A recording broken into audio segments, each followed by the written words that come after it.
true, pinakakasuhan din po ng Senado ang kumpanyang ito. Napakadami pong BIR cases. Madali po maghanap, Mr. President. Madali po kuhanin ang panig ng mga taga-BIR.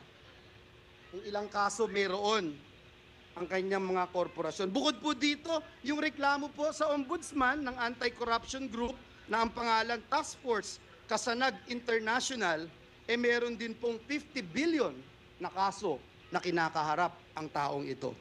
Mr. President, kung maglalabas po kayo ng baho, Mr. President, dapat naman siguro maligo ka muna. Ang masaklap po, Ginoong Pangulo, sa kabila po ng track record na ito ni Mr. Zaldico, ang masaklap po, inappoint po siya ng Kamara de Representantes